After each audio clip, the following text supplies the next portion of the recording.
She arrived at the elite Chimera selection with standard gear, a quiet shadow among soldiers with custom rifles. "Go home, rookie," sneered the lead instructor's nephew. In a combat drill, he charged, ready to humiliate her in front of everyone. But her movements were like water. With a single fluid motion, she disarmed him. The master sergeant went pale with horror. This wasn't military training. It was the forgotten lethal fighting style of the Ghost, a legendary soldier erased from the history books. Before we start, please comment your country and subscribe to my channel. The air at Black Rock Base was a blade, thin and sharp, tasting of pine and cold stone, where it was nestled high in the jagged peaks of the Sierra Nevada. Home to the clandestine Project Chimera selection program, the facility felt like the top of the world, a desolate fortress of granite and steel where only the strongest could truly breathe. An early autumn wind, the first harbinger of a brutal winter, swept down from the cliffs, a constant whining presence that tested a candidate's resolve before the instructors even had a chance to speak.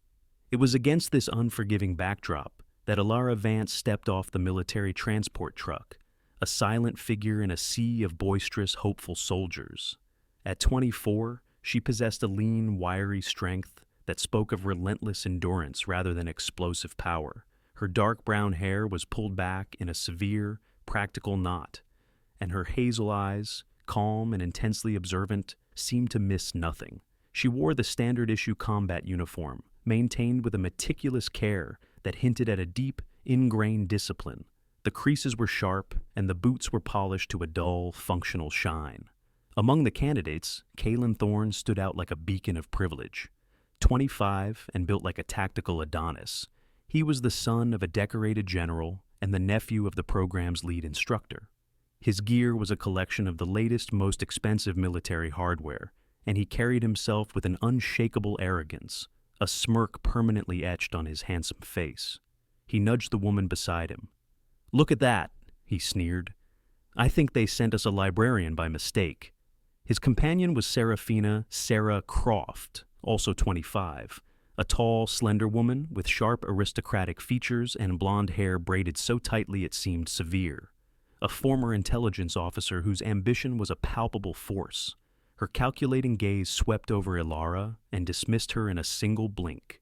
In Sarah's cold calculus, Ilara was an irrelevance. The first test was on the long-range firing line.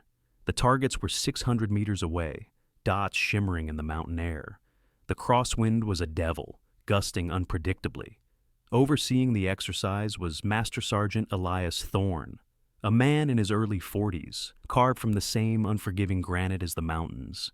His face was a roadmap of old battles, and his steely gray eyes held no warmth, only a fierce devotion to order and doctrine. He valued predictability above all else. Kalen fired quickly, his shots forming a tight grouping around the bullseye. Sarah was even better, her rhythm precise, her shots landing closer to the center. When it was Alara's turn, she moved with unhurried grace. She lay prone, feeling the cold seep from the ground into her body. She didn't fight the wind, she listened to it. She took a slow, deep breath, timing her shot for the lull between gusts. Her rifle hold was unorthodox. Instead of jamming the stock tightly into her shoulder as doctrine dictated, she held it more gently, a technique her mysterious mentor had taught her. "Amateur posture," Kalen whispered. Ilara's 5 shots echoed, each one a measured sound. When the digital target screen flashed the results, a ripple of disbelief went through the candidates. 5 rounds had passed through a single ragged hole, dead center in the bullseye. A perfect score. Master Sergeant Thorne strode over, his boots crunching on the gravel. He stared at the screen, then at Alara, who was already cleaning her rifle. There was no admiration in his eyes, only a deep, unsettling suspicion. This kind of freakish talent was an anomaly. It was unpredictable, and Master Sergeant Thorne hated the unpredictable. That night, Ilara did not sleep. She slipped away to the base's digital archives, a sterile room humming with servers. In the search bar, she typed a single code name, Ghost. Hundreds of files appeared, but nearly all were locked, the titles blacked out, classified. She could only access fragmented reports, footnotes from other missions. She found scattered references to a disastrous mission 15 years prior. Operation Sand Viper. The official summary was brief and brutal. Catastrophic failure, heavy casualties, commander's misjudgment. The commander's name, Ghost, had been officially erased. But in the margins of one faded after-action report, scanned into the system long ago, a disgruntled officer had scribbled a faint, furious note. They blamed him for it all. The perfect scapegoat. A sharp pain tightened in Alara's chest. She wasn't just here to pass, she was here to restore a legacy. From across the room, another candidate was working late, running diagnostics on the network. His name was Sam Jones. He was younger, perhaps 22, with a wiry frame and clever brown eyes that hid behind thick glasses. He was a tech wizard, not a frontline warrior. He had noticed Alara before, and now he watched her, hunched over the terminal, her focus absolute.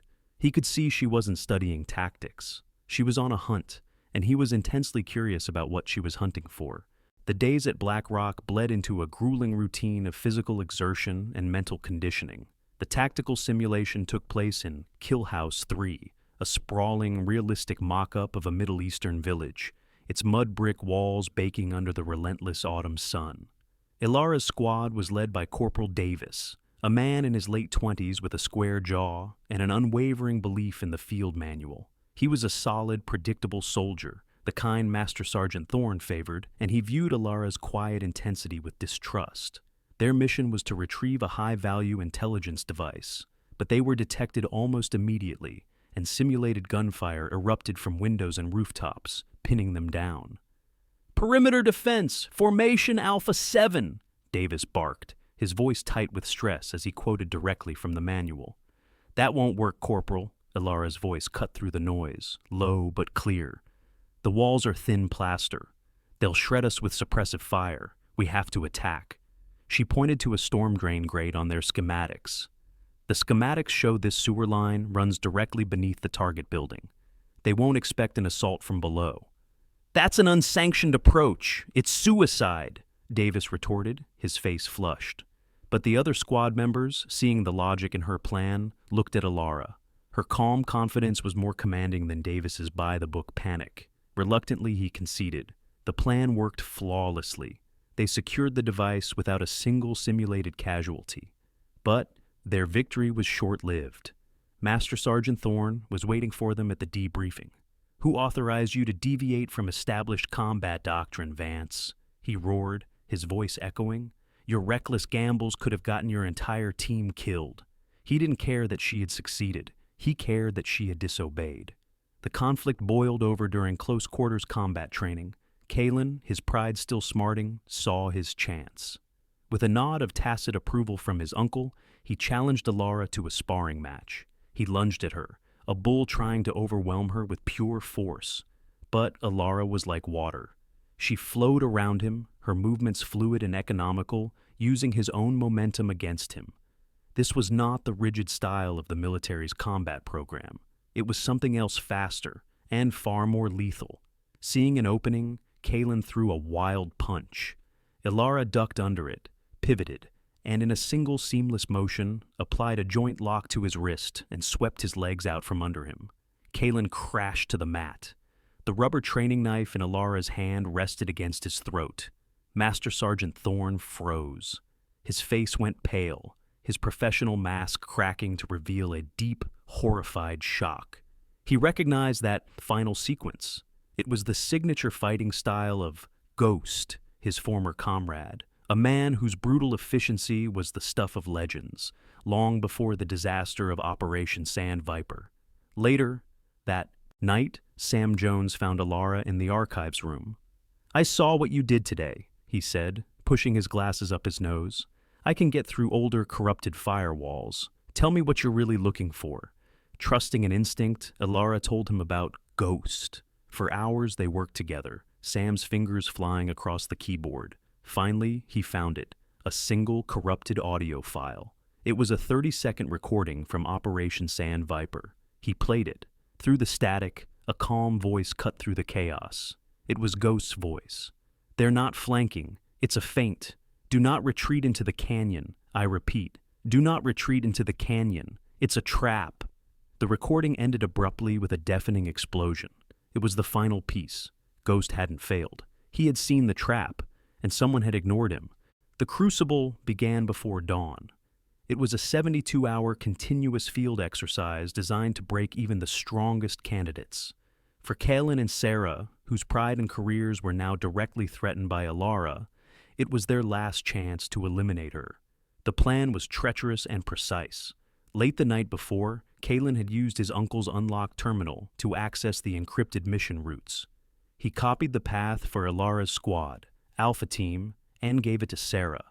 During a chaotic simulated firefight early in the exercise, Sarah accidentally dropped a GPS tracker loaded with false intelligence near an OP-4 opposing force patrol.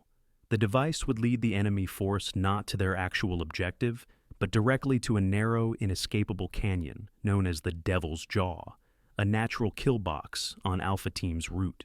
Their OPA-4 counterpart was led by Sergeant Eva Rostova, a guest instructor from a Spetsnaz exchange program. Rostova was a formidable woman in her late 30s, with a reputation for ruthless efficiency and a face that looked like it was carved from Siberian ice. She was a master of ambushes, and the intelligence from Sarah's tracker gave her the perfect opportunity. As Alpha Team entered the Devil's Jaw, Alara felt a cold dread creep up her spine. The high rock walls, the single point of entry, the lack of cover, it was all terrifyingly familiar. Suddenly, the crackle of simulated gunfire erupted from the cliffs above, pinning them down. They were trapped. "Fall back to Rally Point Bravo," Corporal Davis yelled, his voice laced with panic. "That's the protocol." But as the panicked order was given, the words from Ghost's last transmission echoed in Alara's mind. "Do not retreat into the canyon. It's a trap." She realized with chilling clarity that this was it, the same tactical nightmare, the same anvil and hammer strategy that had destroyed her mentor's career. History was repeating itself. "No!" Alara's voice cut through the chaos, sharp and absolute. She seized command not with rank, but with an unshakable certainty that silenced all opposition. "We don't fall back. They're expecting it." She pointed to a sheer, almost vertical cliff face on the eastern side of the canyon. "We climb. We go straight up the east wall and hit their command post from above." It was an insane, suicidal order. But in that moment of life or death, the squad saw something in her eyes, not recklessness, but a profound understanding of the battlefield. They put their faith in her. As Alara began the treacherous ascent, every handhold and foothold was a battle. She wasn't just fighting OPFOR, she was fighting the ghosts of the past. She employed the unorthodox tactics Ghost had taught her, using the terrain as a weapon, creating chaos to mask their movement, and attacking the enemy's psychology instead of their formations. She knew Rostova would expect a conventional response, and she used that predictability against her. From their perch high above, they saw it all. Rostova's main force positioned to annihilate anyone retreating, leaving her command post dangerously exposed. Alara had turned the enemy's trap into her own advantage. As her team descended upon the unsuspecting command element, they didn't just survive, they won. When the last simulated shot was fired, Alara stood on the ridge, looking down into the silent canyon. She had not let history repeat itself. She had rewritten it. In the sterile quiet of the command center, the tactical display screens replayed Alara's impossible victory. Master Sergeant Thorne stood stiffly, his face pale with disbelief and a dawning horror. The other officers murmured amongst themselves, but one man's silence commanded the room. General Marcus Vance, a 4-star general in his early 50s, stood before the main screen. He was a man built of sharp angles and imposing presence, his uniform a testament to a storied career, but his eyes held a deep, weary weight. He had been observing the final exercise, and he had recognized the ghost in Alara's tactics. When Alara was escorted in, covered in grime and exhaustion, but with her back ramrod straight, he dismissed everyone with a quiet, authoritative, "Leave us." The door clicked shut, leaving only the hum of the servers.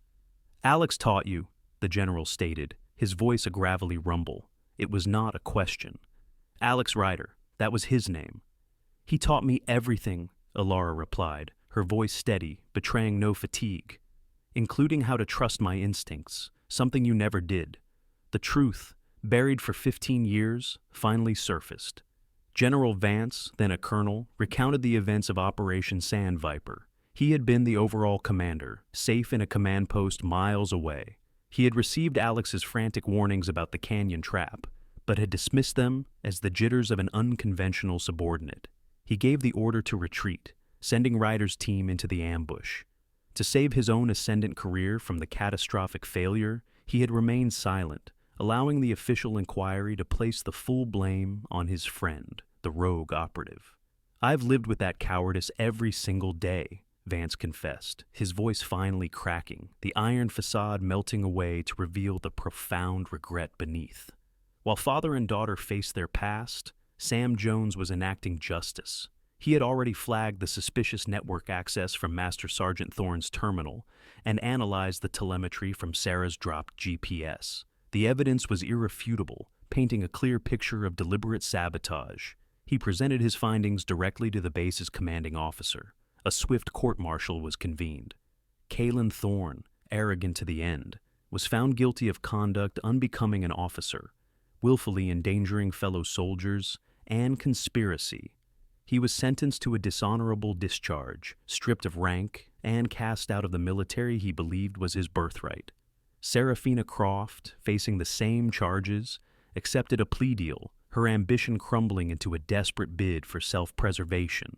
Her testimony earned her a slightly lesser, but still career-ending, other than honorable discharge. Master Sergeant Elias Thorne, for abuse of authority and gross negligence, was demoted 2 ranks to sergeant and reassigned to a remote supply depot in Alaska. A quiet, ignominious end to his rigid career. Weeks later, General Vance stood before a press conference and publicly exonerated Alex Ghost Ryder, posthumously awarding him the Distinguished Service Cross and restoring his honor. Ilara Vance graduated at the top of her class, but she wasn't assigned to a standard unit. Instead, she was given a new, unprecedented task: to develop and lead a new training module for Chimera candidates, built on the fluid, unpredictable, and brutally effective principles of what was now officially called the Ghost Doctrine. The final scene took place months later. Ilara stood before a new class of hopefuls. Beside her stood Sam, now a key member of her analytical team. In the back of the room, leaning against a wall, was a civilian advisor with knowing eyes and a quiet smile, Alex Ryder. His death had been staged by Vance years ago to protect him from repercussions. "Welcome to Chimera," Ilara began, her voice resonating with a newfound authority. "First lesson, forget everything you think you know about war. A final message. Sometimes what we call a miracle is simply faith in action, pushed to its absolute limit. Ilara's journey might seem miraculous, one quiet woman against an entire system. But her victory wasn't born from a sudden flash of divine intervention. It was forged in years of silent dedication, unwavering belief in her mentor, and the incredible strength God placed within her soul long before she ever set foot at Black Rock. True miracles often don't descend from the heavens. They rise up from within us. God gives each of us unique gifts, a quiet strength, an unshakable instinct. But it is through trials, through moments when we are underestimated, betrayed, and pushed into our own impossible canyons, that we are called to finally use them. In your own life, you will face your own crucible. You will meet people who doubt you and face challenges that seem designed to break you. In those moments, remember this story. Remember that the faith you carry inside is a powerful force. The skills you have honed in private, the character you have built in silence, those are your God-given tools to perform your own miracles. If this story touched your heart, please share it with someone who needs a reminder of their own inner strength. Comment below with a time you held on to your faith through a difficult trial. And be sure to subscribe for more stories that inspire. May God bless and keep every one of you watching. May He guide your steps and grant you the strength to overcome any obstacle you may face.